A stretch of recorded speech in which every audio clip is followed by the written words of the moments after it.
Dwight Banks said the only mistake he made on that afternoon of June 30th, 1989, was stopping by the Dogwood store, just down the road from the cemetery, where it was believed Kelle Ann Workman disappeared. Stone says when he walked into the store, he saw Kelle Ann. I put $10 worth of gas in the truck, walked in the store and bought a couple sodas. Kelle Ann was behind the counter in the store. Working, says Banks. This may be important because during those desperate moments when it was discovered Kelle Ann was missing from the cemetery, Kelle Ann's mother went to the store to ask if anyone had seen her.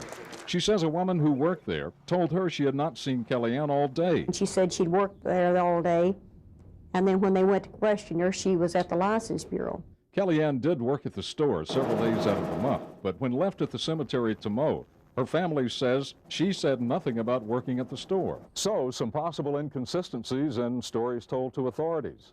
Did Kelle Ann Workman disappear from this church cemetery or from somewhere else, possibly from around the store, down the road? One thing is generally believed: the killer or killers of Kelle Ann Workman live somewhere in this general area. And Dwight Banks, when did you first know that Kelle Ann Workman had disappeared? 11 o'clock that night. And what happened then? State trooper and sheriff over there pulled me over and asked me what I had done with her. That was the first question? Yes. What'd you say? Kelly who? Surprised me. I've been at some friend's house there, lifetime family members of that area, and sober, straight people. And for 10 years, without producing any evidence, Banks remained a prominent suspect. Over the years, he took 2 polygraph tests and recently a voice stress test and passed them.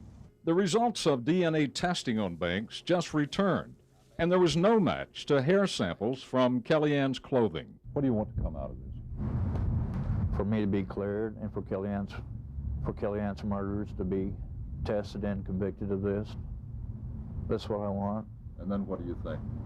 Where do you go from there, if that happens? I'll move away. I've been here the last 10 years, stay here the last 10 years to make sure that it's not laid on me as a patsy again. The Dogwood store closed a few months after Kelle Ann's death and has been under a different ownership through the years. And Kelle Ann did return to the cemetery she intended to mow that hot June day 10 years ago.